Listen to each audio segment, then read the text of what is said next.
माणूस मेल्यावरी त्याच घर गावाच्या बाहेर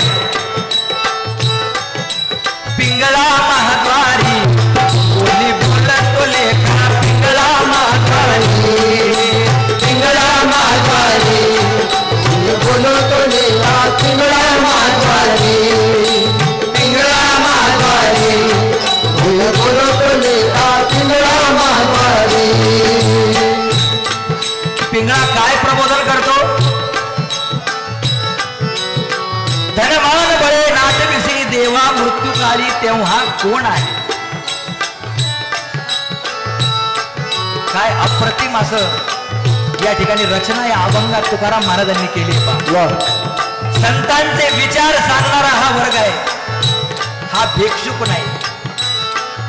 आमचे गुरुवर्य डॉक्टर रामचंद्र देखणे सर त्यांच्याबरोबर मी 15 वर्ष भारुड केली.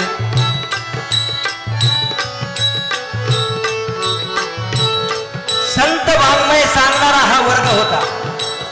काय म्हणतो पिंगळा? धनवान बळे नाटविसी देवा मृत्यूकाळी तेव्हा कोण आहे?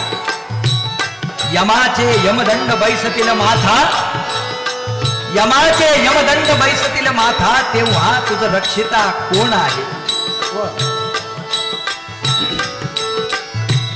सर्वस्व स्वामिनी म्हणविसी कांता,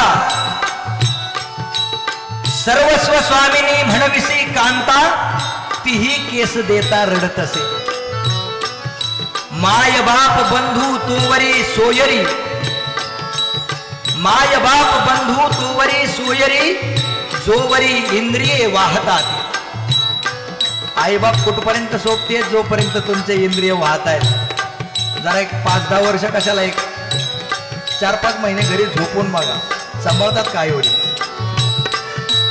सर्वस्व स्वामिनी म्हणविसी कांता, माझी बायको माझी बायको माझी बायको.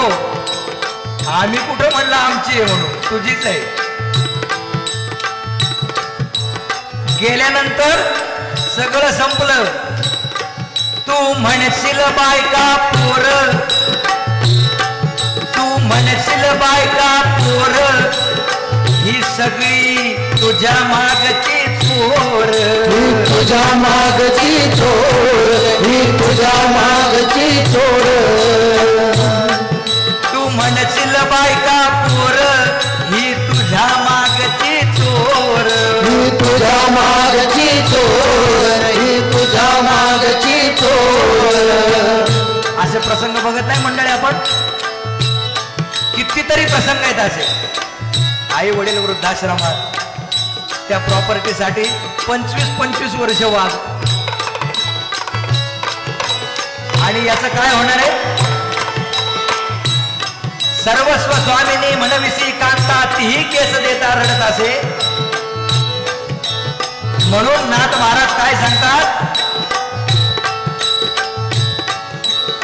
नामा म्हणे तव जा शरण, कुणाला? सद्गुरूला. नामा म्हणे तव जा शरण, स्वप्नी जन्म मरण नाही नाही. जर या जीवनात सर्वात मोठं दुःख जर कोणतं असेल तर ते आहे मरणाचं, मरणाचं दुःख. आणि जर हे दुःखापासून जर आपल्याला दूर जायचं असेल किंवा शाश्वत आनंदाची प्राप्ती करून घ्यायची असेल तर भगवत नामाशिवाय दुसरा पर्याय नाही. म्हणून पिंगळा काय म्हणतो?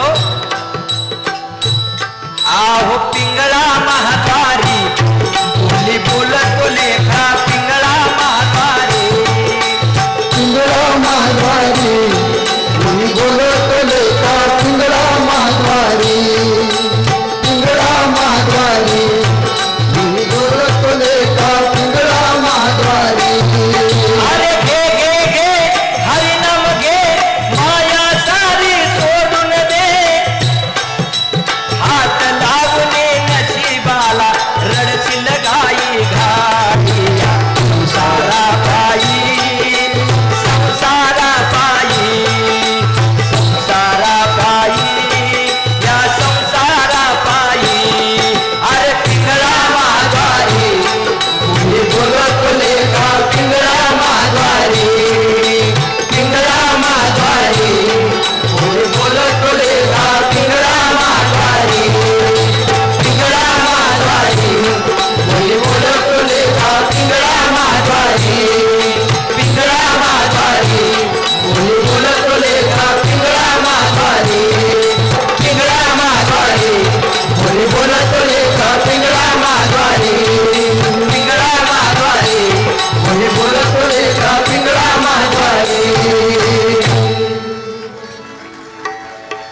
पहाटेच्या पारीमध्ये शांत वातावरणामध्ये पिंगळा आला आणि समाज प्रबोधन करून गेला.